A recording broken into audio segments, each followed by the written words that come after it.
No. So if you're interested, yay, you're welcome to have it. If you're not offended. I mean, if, Oh, I want yours, please. Can I? so don't, I mean, it's not a have to, but while I'm talking, you kind of flip through some, and these are really nice. Actually, she's got some here. Perfect. Have you tried the, All right. Well, welcome everybody. Thank you. We're happy to have you all here. Some new faces and lots of usual attendees. So we're happy to have you all here. Today we have Rae Raiford. She is a master gardener and also this close to becoming a master naturalist. I think next week, Next Saturday. along with Mary. Yeah. Mary Ann. That's when we graduate. For graduation. And she's going to be speaking to us today about Texas superstars. So those plants that we'll all want to rely on in our garden and landscape because they're survivors. They are. Well, like I said, my name is Rae Raiford.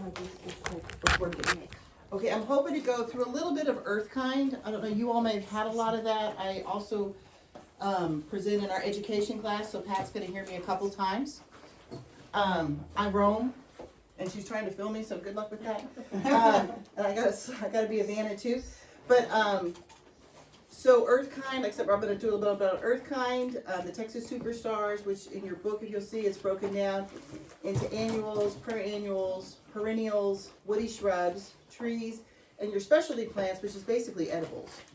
And it doesn't sound, I know that sounds strange, but things you can eat, not necessarily anything else.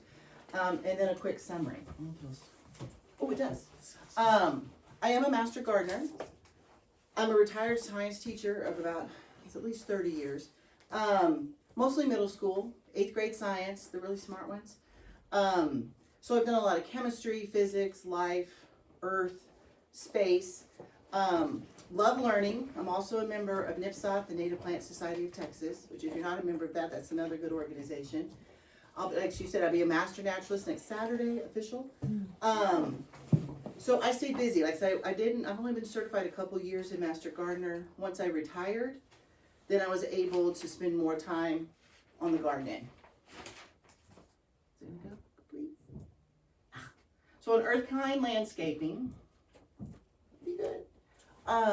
You're focusing on environmentally, and y'all can read, so I mean you can read while I'm going, but you want beautiful landscapes. You want to be able to maintain them. You do traditional gardening. You're going to bring in a little bit of organic gardening. We want our plants to live. I mean, basically, we're trying to find plants that'll do well in your area. Don't go plant, something extremely tropical and go, whoo, your first snow bed, bang, it's gone. We do encourage water conservation, just so you know what we're kind of about. Landscaping for energy conservation, reduction of fertilizer and pesticide, and reduction of yard waste. So we're trying to get the least amount of footprint on the earth, stewardship towards your land, and treating it well. With the water conservation, don't plant a tree that's not, when you're choosing your plants, native, adapted, the superstars, again, if you go for just something that you love, like azaleas, if you're from the east, well, that needs acidic soil. It doesn't do well here unless you do some sort of raised bed. Now, I've got a friend in master gardening who grows blueberries, but her raised bed, she amended her soil in that bed. And so in that area, they grow well, but she's not trying to open a blueberry farm. So if you have a plant that you just love or a vegetable, if you're in a raised bed situation around here, do y'all have soil? From Kerrville area, we got about that much and then rocks. Yeah. And so I do use raised beds, and it depends on what your yard is, and how close to the river you are and how much is in the river. A low volume irrigation. Are y'all under underwater restrictions?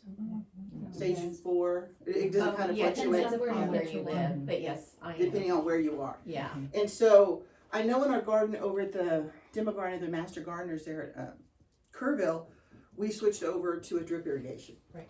And so that's legal under the stage 4.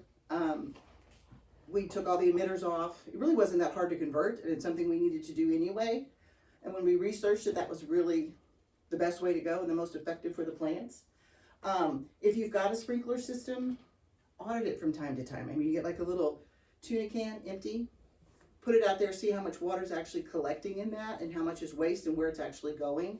So if you have a system that's not drip, it's just a good idea to audit it. And there's cheap ways to do it. Mulch, can't stretch that enough. That helps, maintain. It's recommended 3 inches of mulch. So that way when you water, it's going to stay instead of evaporating off. And there's different types of mulches, depending on where you are. Research it a little bit, because I've seen, like some people, I've seen pine needles. Well, that's more acidic and our soil's more alkaline. And so depending on what plants you're planting, you just kind of got to be aware of that.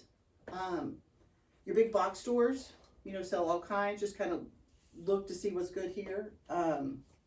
Rainwater harvesting. Does anybody rainwater harvest? Oh, yay! I'm getting more into it at my house. And so that's great. It's great for your plants. It's very soft. It's good water. And it's amazing. With just 12 inches of rain, which all we got last year was less than 13. It's one of our lowest. But anyway, you can save a whole lot of water. Raised beds, which I mentioned before, if you have no soil, they're kind of, depending on what you put in it, can sometimes be a little expensive at the setup, but then after that, it's usually pretty good. I mean, you are going to have to add compost. I mean, depending on what you're growing in it, you can put different things in it. Come on. Landscaping for energy conservation. Have an idea of what you want to plant, because a lot of times like, ooh, and you just kind of buy it and throw it in. Number 1, will it grow in your area? Number 2, is it a shade loving plant? Is it a sun loving? Is it partial? And you kind of got to learn your yard, because I've got areas that certain times of the year are full on sun, and then other parts of the year it's not. And so you've got to kind of have an idea of what you want to do. Some people still like their grass, and I hate to be ugly about grass, but in the droughts, maybe you understand that. I'm not saying don't have it, but have an area where the kids play, or have an area where the dogs are. You don't have to have several acres of turf grass. Where are they an outdoor area where you don't necessarily need? Are you going to use granite in some areas? You've used a decomposed granite, preferably without a liner so the water can soak in to the land. But have an idea of what you want to do. And on your plant selection, if you have a tree that you love, well, it's going to get bigger. A lot of people will plant a tree like, oh, okay, well, it's, hopefully you're going to live in your house a while, and they get, depending on the type of tree, how tall is it, how big is it? Is it something like a red bud, which I love, but they don't have a longevity. They're like 40, maybe 50 years. So when you select your plants, are you trying to do a pollinator garden?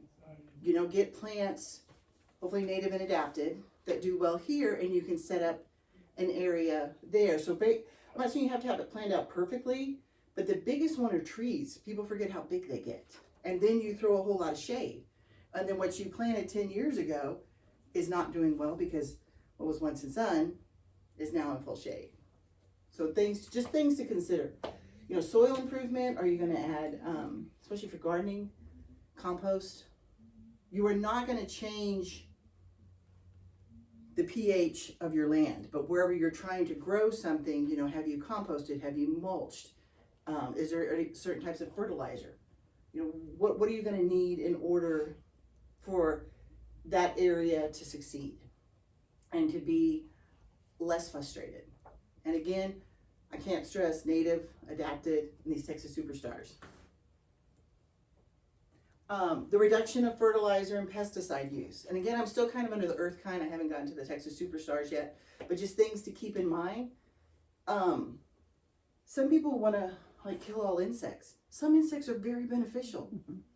I spend a lot of time volunteering out at the Special Opportunity Garden in Kerrville, and it's mentally challenged adults.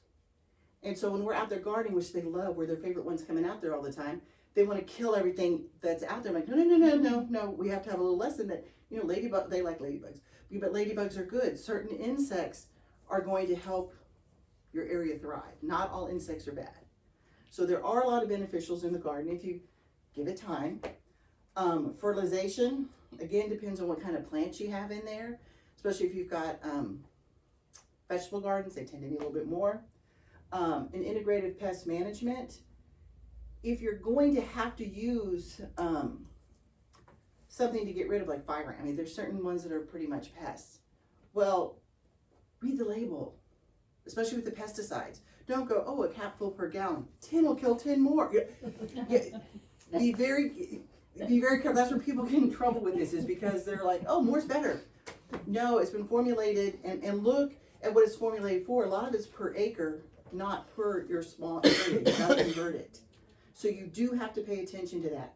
And there's a lot of organic ways to go, depending on the pests that you're trying to get rid of. I don't know what you're telling me. Something about towns. I don't care. You know, native habitat. What are you trying to do? Are you trying to, again, do pollinator gardens? Are you trying to grow plants that'll attract, you know, what some people can consider varmints, other people consider let's be in tune with nature. So it depends on what you're trying to grow, what you're trying to attract. And, you know, whenever you can avoid using pesticides, and especially if you live near a river, those are things to take into consideration. Some reduction of yard waste entering landfills, like right now for fall practices. Depends on what kind of garden you want to have. I'm more of a messy gardener. I let a lot of my herbs bolt. I leave twigs and sticks because there's so many insects that make homes there, that winter there. A lot of your native bees are wintering there under your leaves. And so some people, like my mother, you know, it's got to be manicured, and I drive her crazy. I'm more of a messy or lazy gardener. But I'm leaving stuff out on purpose. I'm trying to make sure that, like I said, those insects have a place, those beneficial insects have a place to, you know, winterize. You know, a lot of people are a fan of spiders, but spiders are good too. So, you know, it depends on what type of gardener you are, but there's different ways to take advantage, like you're composting leaves instead of raking them up and having them all hauled off. I mean, those are all in my flower beds. Those are you know, I throw them in there. I've got some beds that I've got, I've literally thrown, like cut up some logs and sticks, and then I layer with leaves, and I layer with, basically I'm making a big compost is what I'm doing. Now, from time to time, I do have to add more dirt and manure and stuff to it because what it's supposed to do, it breaks down. So composting is a great thing that you can do in your yard, and it's really pretty easy to do. Just avoid, I mean, you don't want any kind of meat products, because then that's number one, is going to bring out a smell, and number two, varmint. But if you're putting like all of your gardening waste that you're not using, you know, anything from the kitchen, I throw in there, and then I just let it kind of sit and bake for a year. You got to remember to turn it occasionally, and mine doesn't get watered because it's a little ways from the house. Lately it has, but not always. But composting is a really nice an easy thing to do, and doesn't cost you anything. All right, now to the Texas Superstars. Do y'all have any questions on Earthkind? And that's just kind of, it's A&M's philosophy of, you know, be good to the earth. But under the Superstars, and those who have a book, I hope you use it and love it. It's really nice. This brand name, they're not always on your plants. I've seen them at Lowe's, but most don't have it, like our local nurseries. And so when you're looking at it, unless you know the plants, you don't realize it's a Superstar. So they're not, and I don't know why A&M doesn't market it better, but they're not usually marked. like I said, I have, one place, the one superstar I have seen it is over at Lowe's. I haven't seen it at Home Depot, but, Rainbow Gardens has it on there. Me too. I do, that's exactly, I love Rainbow But Gardens. they actually market it, so. Okay, I've been there a couple times because I discovered that one, and I have actually gotten superstars from that, because I'll call ahead of time, but I didn't realize that they were all gonna be marked, so they're not, all, maybe they're getting better, but I've seen a lot of places where I'll go and they're like, oh, Texas superstars, and they're like, and even the nursery's like, what? I'm like, oh, these are good, you need to tell people about it. But anyway, you could, yay, I'm glad Rainbow Gardens is, but if you see that, this is from A&M Agri Extension.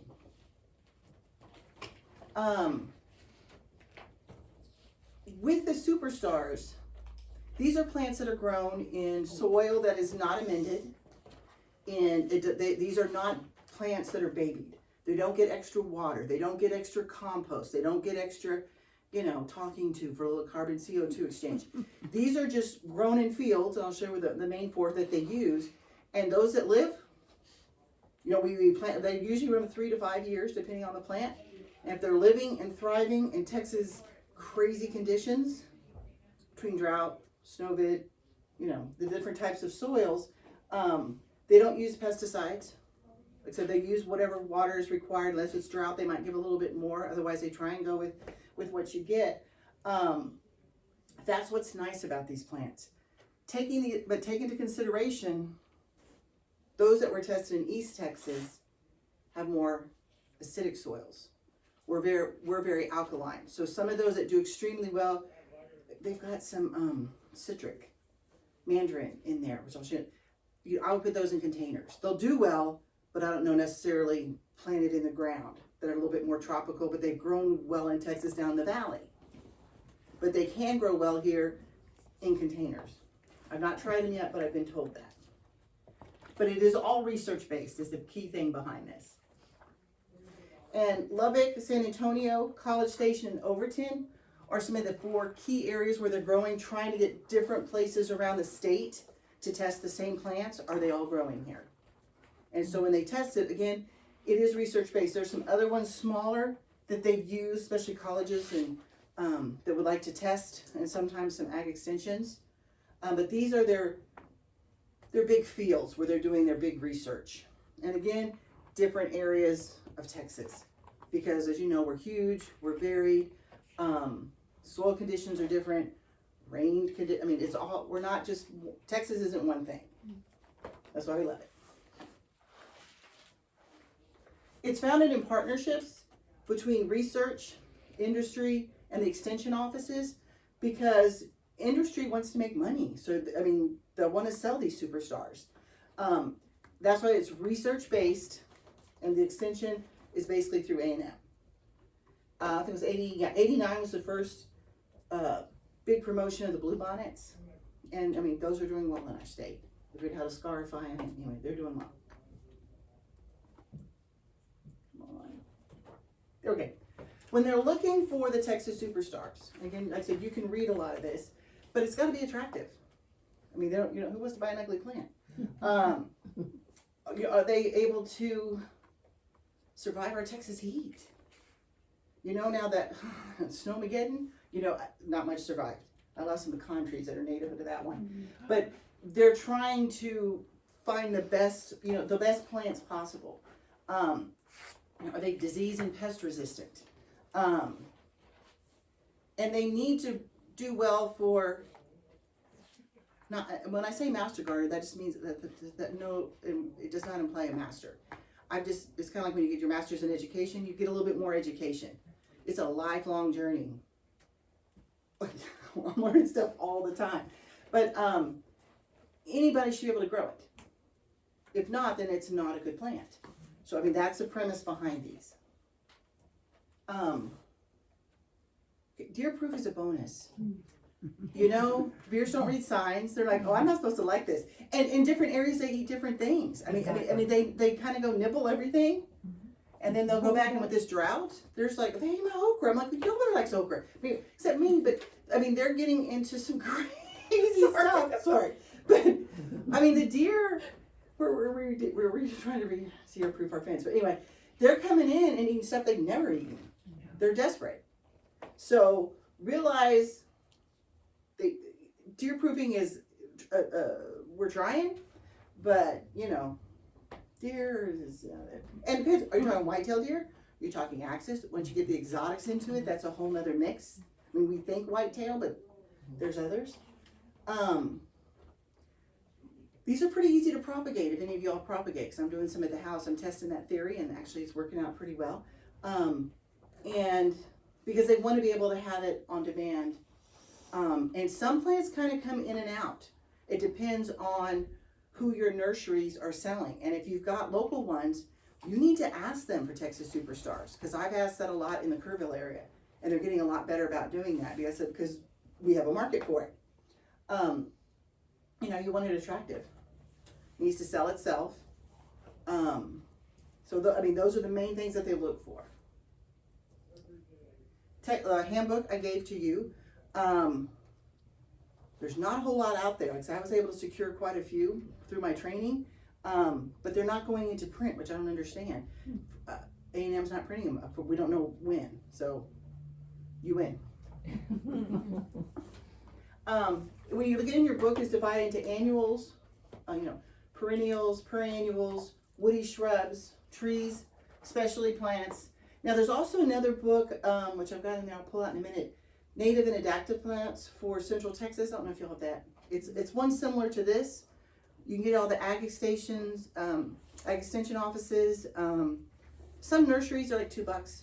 They're not bad, but they're all, again, tried and true. Get the one that says Central Texas plants. They're not superstars, but they're all native and adapted. So that's another good one to kind of ducktail into this. The demo garden in Kerrville, we have, and we're pushing more this year towards all native and adaptive plants, and we've got quite a few superstars scattered in through there. Because when they're buying plants, I'm like, you want to buy that? Okay, so we're getting those in there. So if you want to see what they look like and you happen to be in Kerrville, that's a pretty good, and you may have places here too, I don't know. Riverside Nature Center, those are all pretty much natives if you want to, and they do very little watering. Because I'll go by there and go, oh, my yard's not so bad. Because they actually, we do water at the demo garden. It's a drip system. But they don't water as much over at Riverside Nature Center. They do some, but not as much. So if you really want to feel better about your plants, that's a good place just to stop by. Your annuals, those are ones you're gonna have basically for a year. I don't buy as many. They're pretty colors. Plants are so expensive. I'll grow some from seed. I'm trying to more and more. There's I think 25 in your book of some annuals that if you're going to buy annuals that are going to do well. You don't have to purchase them in full bloom. I usually don't, because I want them to bloom once I have them, because since they only live 1 year. They're not as pretty when I buy them, but then I'll look at a pretty one next to it. Oh, that's what it's going to look like, and I tend to get those. It depends on how you want to plant it. You can plant it in groupings, just to get a pop of color in your garden. Depends on what you're after. Most of these are sun loving. There's a few exceptions. And when you look in here, there are plants that are sun loving. There's some shade loving, and there's it can go partial either way. And so when you look through that, and that's when you're considering your plants, it's got a variety in there. And the bachelor buttons, my grandma always called them.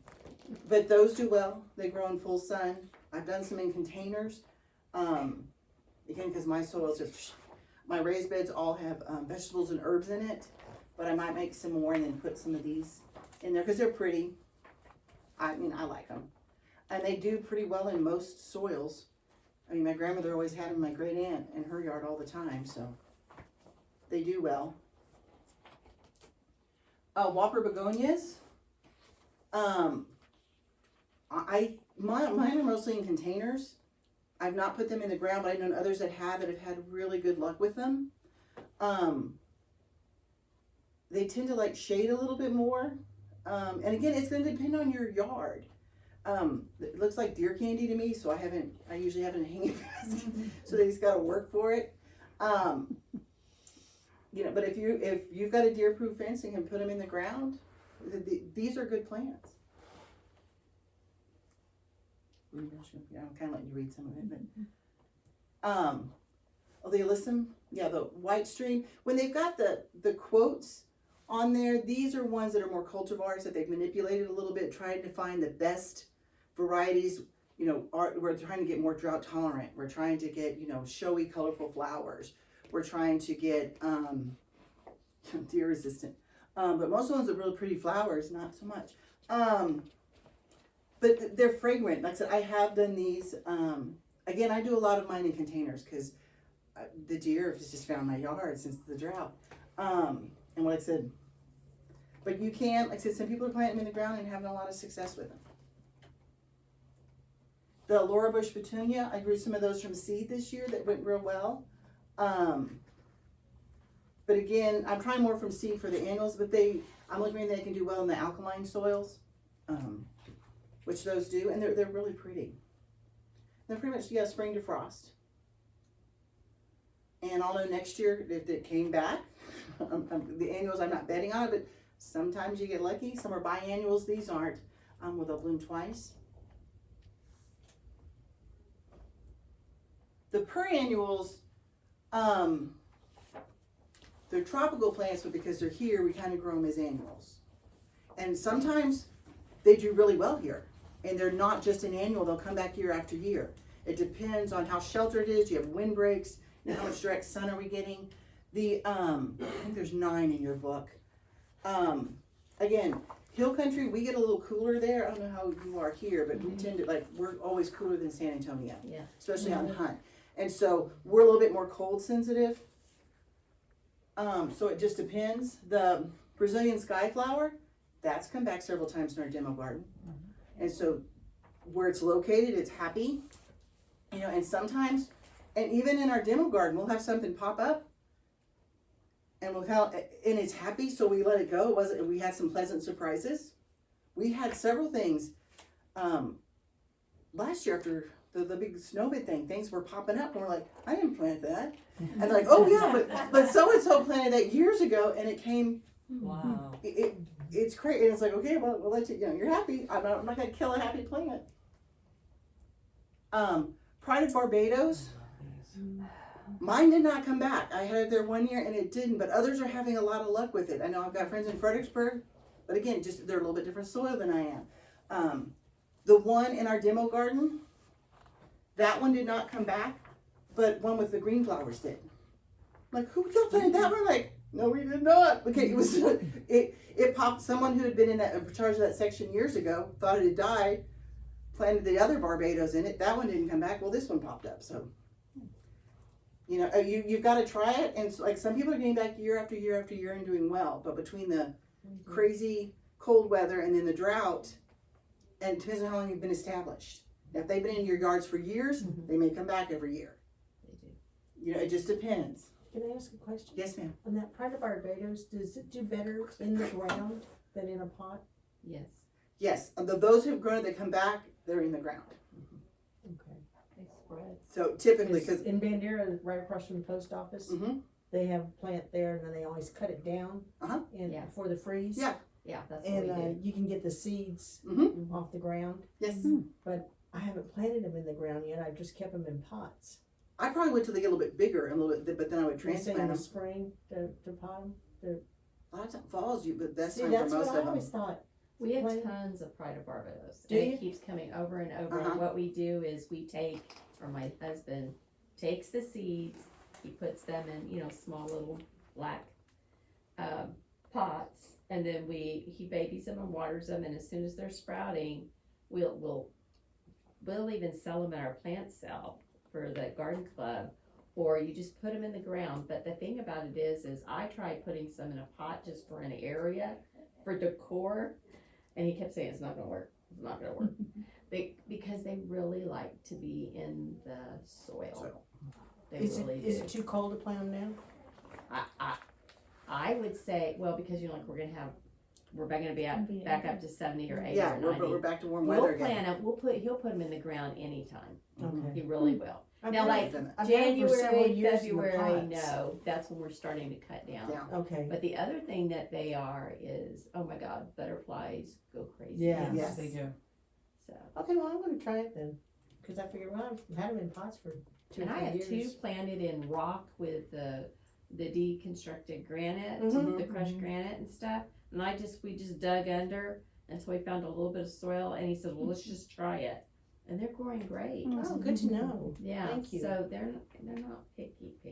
And, It- the it- deer aren't No. eating them? Mm-mm. And those are Really? outside our fences in our orchard. Really? Mm-mm. Oh, I can't wait to do this one then. Well, Our they're deer, poison, the deer, and we have lots of deer.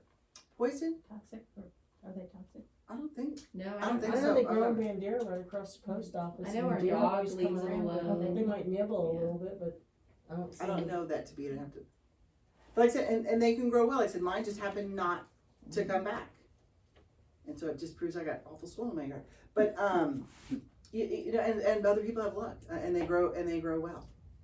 So I mean, it's worth a shot. And they're pretty color, and they do like pollinators. After we cut them back, we do add mulch. Yeah.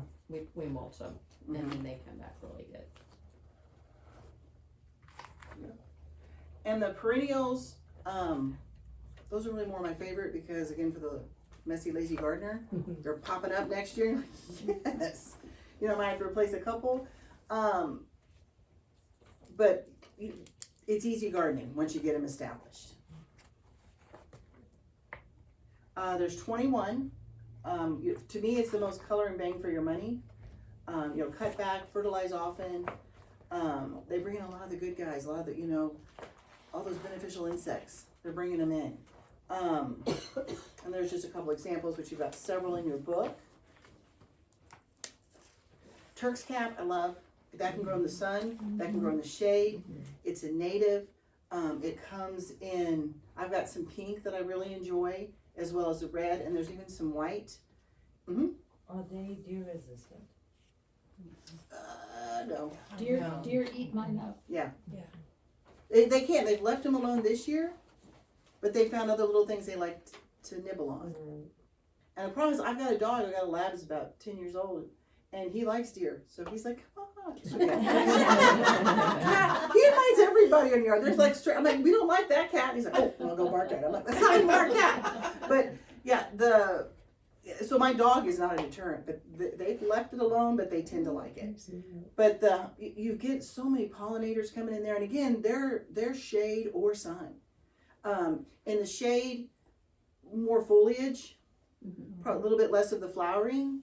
They're Depending on what you like. They're beautiful green. They in are the pretty, and I shade. like that. So I've got some that's more very shaded, and then kind of into partial sun.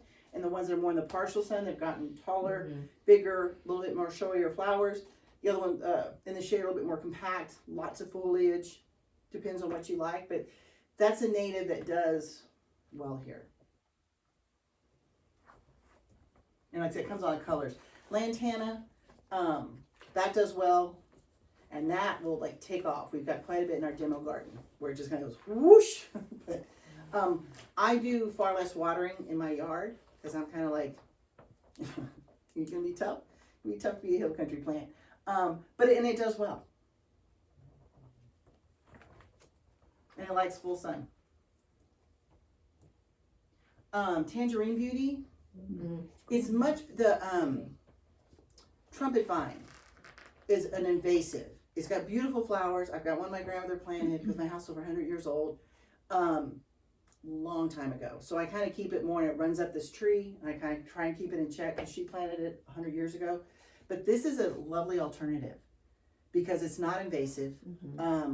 It's got gorgeous blooms, and you'll have bees all around it. I know we're getting ready to plant some in our demo garden. If you're ever in Comfort, over at the STEAM garden, it's science, technology, engineering, art, and math. It's she's an educator. She's off of Main Street. She has got a beautiful version of this in her garden. And most of her plants are native. But it's not aggressive. It doesn't tend to bloom as long, I don't think, as a trumpet vine. but it is, and once established, it does great. So you're gonna have to remember on a lot of your plants when you're planting them, the first year, they kind of sleep. They don't do a whole lot. I mean, you gotta water them, you gotta take care of them. The second year, they kind of creep, and then the third year is more of your leap, because they're established pretty well. So you have to be patient with a lot of these, because my husband will go like, I'm like, good shit, because he has pulled up more stuff that is like, you know, and I've got to, when I'm working at demo garden, my partner over there, she's a puller too. I'm like, I'll put it in a pot and I'll take it home. Like, this is going to grow in my yard. And you know, it's not, you just give it a little bit of time. And this one's really pretty. We had 2 of these gorgeous all down our fence, just 2, Yeah. just covered the whole fence. Mm-hmm. The trunk on them got huge. They will. Snowmageddon didn't kill them, but it killed most of it. Yeah. We had to cut all those pines out of the fence. But now, If you give it a little time. the second year, they started to send up little shoots. And they will. And a lot of this is patience. Yeah. So patience is the key. But like I said, they do. And they never get watered where See, they I'm are. about those plants. I like And those they're kind of just beautiful. plants. They are gorgeous. It's a gorgeous plant. But yeah, just, and again, it's the patience. Even those, there's stuff that from Snowmageddon's that's been coming back. But remember, like I said, they sleep, they creep, and then that third year is really when they leap.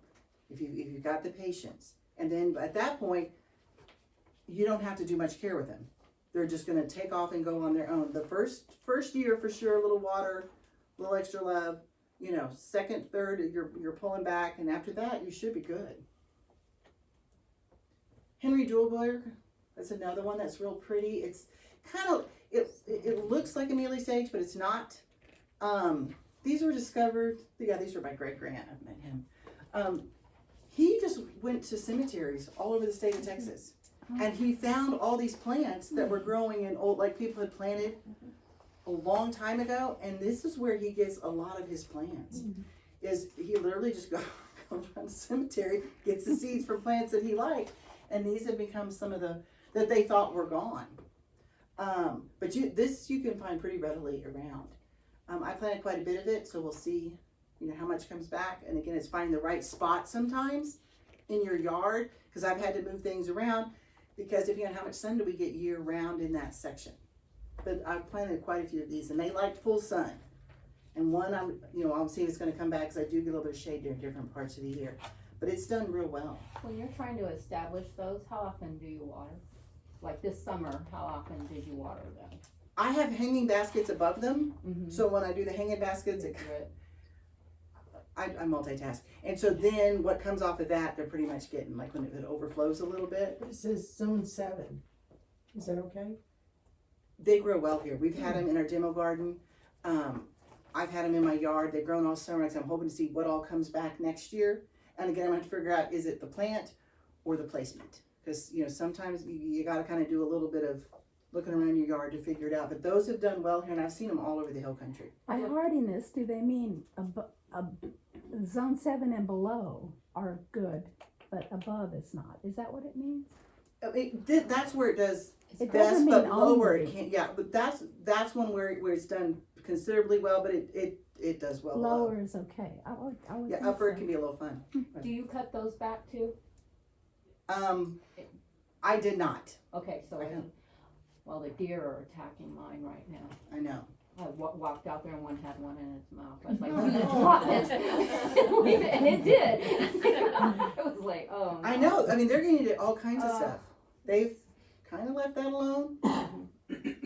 But mine's near the front of the house. And yeah, and I'll go outside and just talk to whoever's in my yard, whether it's a deer. We're doing that. And woody shrubs, check on time. Okay. And they just. There's 8. Most of them are like perennials. Most like full sun. The Lynn's Legacy, that's your rain sage, your purple sage, Ciciniso. These are lovely. I planted some in my yard because they don't bloom only when it rains. They've got bigger flowers.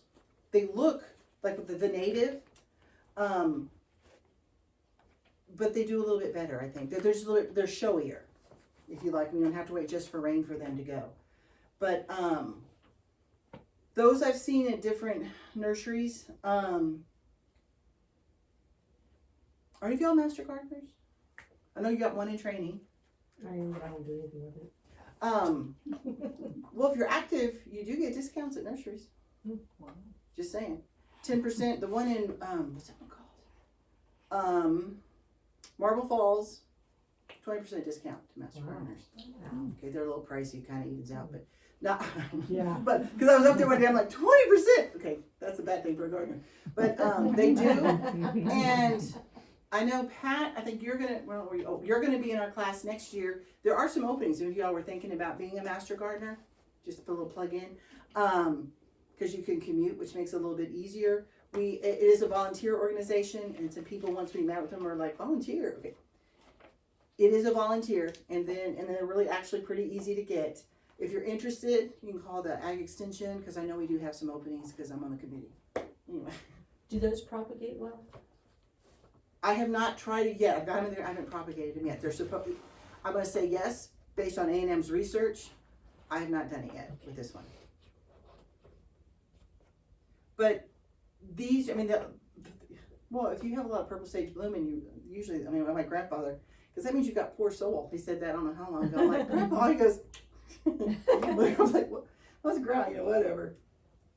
I'm not a big rose person, but this is apparently the rose to grow. Yeah, it's gorgeous. The Belinda's, has anybody grown those? I had it. It Did died. you have success? It died. Oh, I had it. It probably about 3 years, and then Okay. I don't know what killed it. Probably me. I have not grown this one, but apparently this is one that does well, It's and it just says like, gorgeous. you know, in different soils, even, you know, perform even in highly alkaline soils. Mine isn't clay, I don't know if this is clay here, but it does, I've seen it throughout Texas. So apparently it grows well. I'm not a rose person, but this is one, if you grow roses, it's supposed to be a good one. Does it have a scent? Yes. It does. Mm-hmm. I'm trying to think, because when I was up in Tyler at the Rose Beautiful. Garden, they're growing them up there, and it does. Gorgeous. So I'm like, well, you're in Tyler, no wonder it does well. But I've seen it other, like I've seen it in the Hill Country. There are some master gardeners who've grown it, and we do not. We don't have this currently in our demo garden. I'll work on getting that one in there. Trees, currently 6. And again, plan for your tree. If you're gonna, you know, a tree that you love, don't plant it like right next to the house to crack your foundation. I mean, you know, take that into account wherever you're gonna put your trees. And the A&M Forest tree planting guide, they're really good if you go online to tell you how to maintain it, how to grow it, where to place it. But they're really helpful. You know, the crepe myrtle is one that does well around here. Deciduous holly, the female, oh, that's so pretty when the berries of birds, just love it. Now the maple, I saw a lot up in East Texas. I've not seen, you know, we've got the big tooth maple up in Lost Maples. I don't know how well it would do here, but I've grown those The- because of just honoring somebody in my Mhm. family, and we have a bunch of them. it's And doing well. the first year you really gotta be on watering and everything, but That's after that, we don't really water, even It's through the doing well. drought. I mean, my husband said, Ooh, good we to ought to know. go out This there one? and, we ought Okay. to give them some water. And I said, yeah, we should do that. Yeah, once your 3rd year, like I said, they should be pretty good. But they're really, they're good now. I have had a couple of them die because I didn't water at all. Yeah. I mean, at all. And well, in our drought. Yes. The lacy oak, that's endemic here. I mean, it's a hill country tree.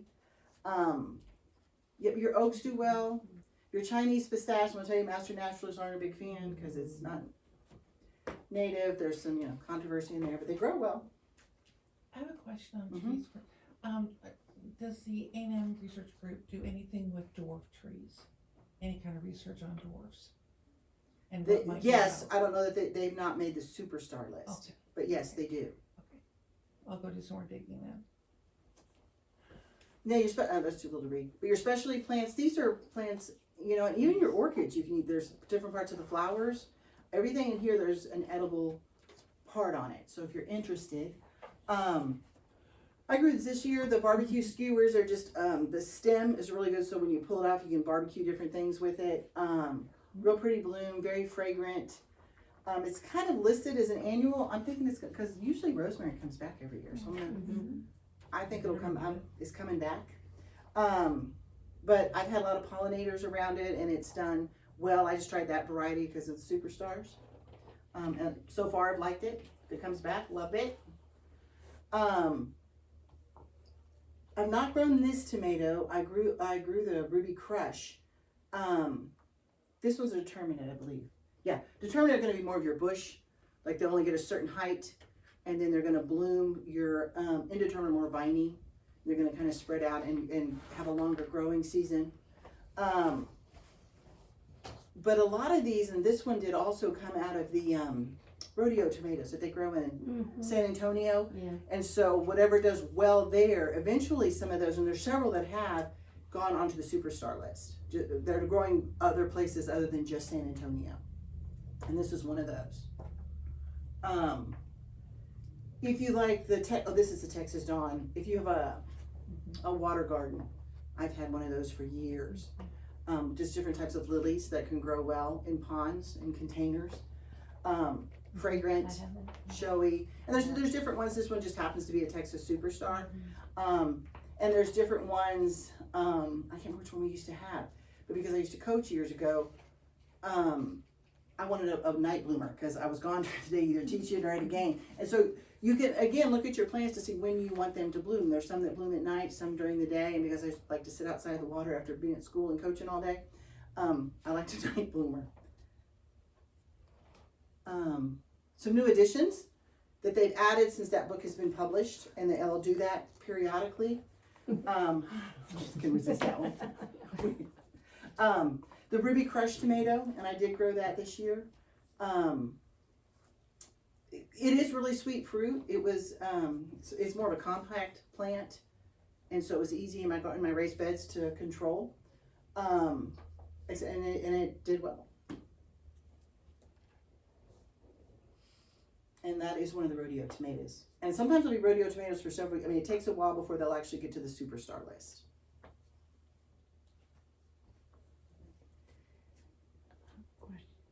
Why do you call it rodeo tomato? Because they are put out during the rodeo season.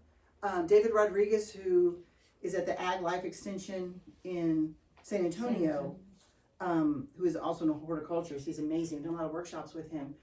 He sponsors these because they get during the rodeo season, we have so many people coming to Texas in and around. That's when they showcase them.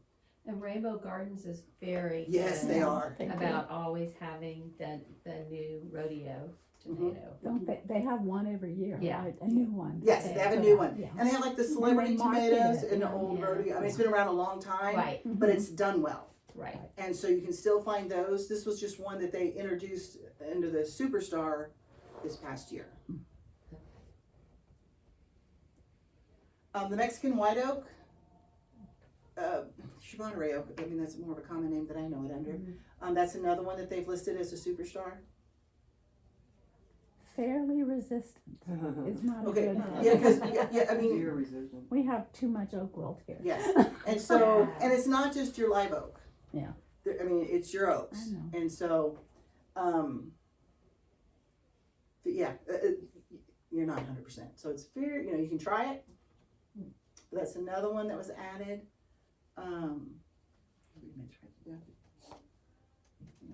Oh, firecracker plant. I love Love that one, and that was added to the list. That propagates well. I've had it in a container, but it does kind of get root bound. That's why I'm getting ready to but because it's tender, I was afraid to put it in the ground because we get so cold in the hill country. So I do have it in containers. I know in the demo garden, I think they did put one in the ground to see how it's going to do. But they're real pretty. They cascade. Those really tender little flowers on them. I think this is also one of the bees just swarm Yes. this. So do not put it by your back door. Yeah, I love this plant, and so that's a new addition. I've not seen the yellow, but I like the kind of orangey red color, so I haven't really been hunting it. But it is kind of fine textured, so I was worried about our cold in this area. And they'll spread. Gulf Muley, love that one. I don't know if you're into native grasses, I'm starting to get more into that. It's very drought tolerant, it's got that pink, and in the wind, it just kind of shimmers. Yeah, it's really pretty if you like grasses. And it's a native, which is nice. Very drought tolerant once established. Give it a little bit of room, because it'll go 3 feet. Like, and a common error is because, I want it to look pretty right now, so you plant everything really close together, and then whoo, give a little room. Lindheimer muleys. It's a native. I think it's a superstar, but this is a new one. Like I said, I just kind of, pick and chose. You've got the whole book. Plantanswers.com is a great place to go if you have questions. It's A&M. It's a site that we use a lot as master gardeners. What the answers has to be, it's encapped here. But I'll type in all kinds of stuff and find out about diseases, about plants, and they'll come up with all kinds of, it's been real helpful. So that was just a real good resource.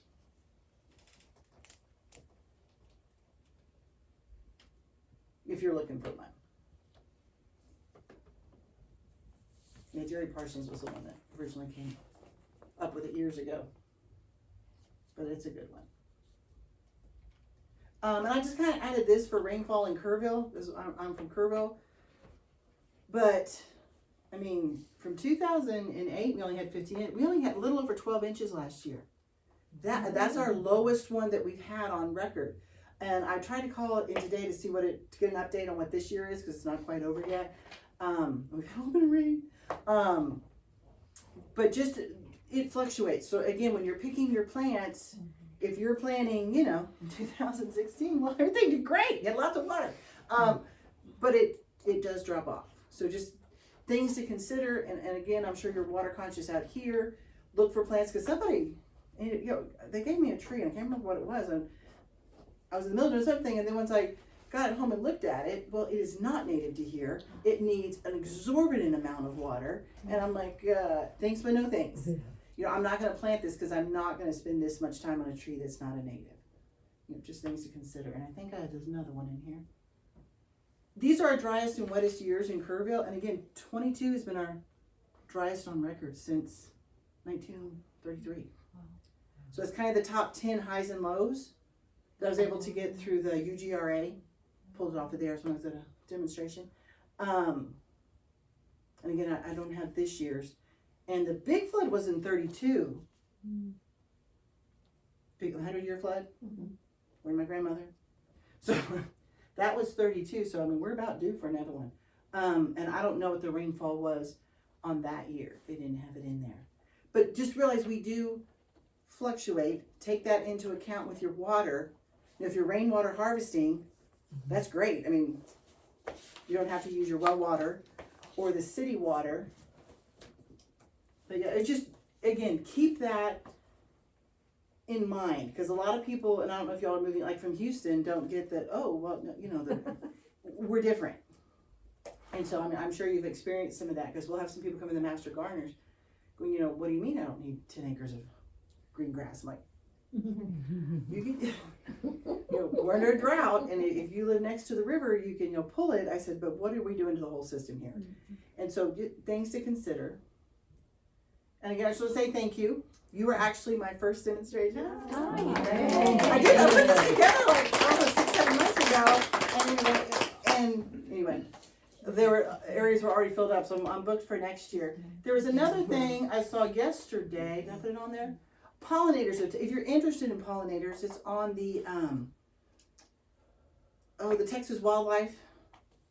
And it's just showing you like your bats, your butterflies. I'm very much into the pollinators. And just some things you can plan, how you get shelter, how you get water for the different insects and bats. And anyway, it's a good resource from Texas Parks and Wildlife Department, and telling you what you can plant and do. But anyway. Ray, What do you think of artificial turf? You know what?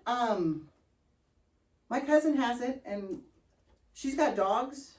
She loves it. She just hoses it down. Okay. I personally haven't used it yet, but people who have put it in like it, that I've talked to. Even out here with the heat, they're not having problems with it, like radiating She's more heat, melting. She's in New Braunfels and has 2 active German Shepherds Okay. I have- And so far, she's been on there for, I guess, her year 2 with it. I mean, it hasn't been over a long period of time, but she likes it. I read an article just this morning about artificial turf being identified as a big danger in Australia because it's become so popular and little bits of that plastic wash off. The sun, the sun kind of disintegrates it, rain washes it off, and it's putting some dangerous chemicals into the environment and the And water source. I also read that it's the heat issue with artificial turf, that Yeah. if you plant, landscape plants around it and stuff and things like that, that they're have a harder time of surviving because of the heat coming off of the artificial turf. And it's not permeable, I'm No. assuming. See, that's where, like, when you're putting, even with your crushed granite, if you Mhm. put a layer of plastic Yes. underneath it, it's not permeable Right. where it's getting absorbed back Right. into the ground. Right. Yeah, I So heard that you could be should a put concern. weed block down there if you wanna try to keep the stuff from coming up through decomposed granite. Go ahead and do like a couple layers of weed block, cause it still allows for water Yeah, 'cause you want to drain permeable. through it, absolutely. Then you do your gravel, then decomposed granite, and it works very well. That, I've been told that, I haven't tried it myself yet. Yes, ma'am? Yes. Does aloe vera grow good in Texas? Yeah. Not the one That's one thing I've grown so long and used so much. And then I'm watching this and nothing is mentioned about aloe vera and I thought, oh no. It's not a superstar, but it does grow well here. Not, Good. are you planning to put it in the ground or? 'Cause I Mine's don't in a know if container. it'll Well, grow well in the winter. Yeah, I know I was growing it in pots and in the I yard. had it in pots. And, oh man, it was just spread. It In does. fact, it went under the fence and into the little Oh, area. And where were you behind the growing it? fence. Pardon me? Where were you growing it? In Here? Tucson, Arizona. Arizona. Yeah. We just moved here a month ago, and so But it's hot in Tucson. I'm thinking, oh, no. It'll do good here. It should. Yeah. We grow a lot. I'm glad to Except in hear the winter. that. Yeah, But most except of for the in pots- the winter, you do Yeah. have to protect it. Yeah. Bring You gotta in bring some it of the in. little pups in the winter and then Yeah. replant, yeah. Perennials. I'm a lazy gardener too. One of the things that I've noticed at my place, and all around here really, is the cowpin daisies. I forget Yes. what they're called. And I don't know why that's not a Texas superstar, because you don't have to water it. The bees love it. They do. Some Butterflies love consider it. them weeds because they kind of. I don't, but I'm just Either. saying because they don't like them in our demonstration garden because they kind of go. Yeah, they spread. They spread, and I'm in my section. We just kind of share the love because we have lots of stuff that. Well, it's around my barn. It's not actually in my garden, right? Yeah. It's not inside my yard. I would cut those But it down. does well. Yeah. Oh, yeah. And this drought that we've been in, Mm-hmm. never had to water 'em. Yeah, it's on these, our septic field, Yeah. and they just go absolutely bonkers. Mm-hmm. And it's a great pollinator. Oh, Yep. yeah, oh, yeah. Anyway. All right, so we're going to take about a 5-minute break. Yes, and I wanna go ahead and get door prices out. Oh, So if okay. you look at your name tag, if you have a little green dot, I You may got be that? lucky. there you go. Thank you. And there should be one more. It's mine, but please go ahead. Hey, Jerry. Sorry, Thank you, sweetie. there you Look at go. that beautiful artwork Oh, on those sorry. bags. Let me stop this. We're going to take about a 5-minute break, Well, thank y'all. and then Appreciate we'll it. have our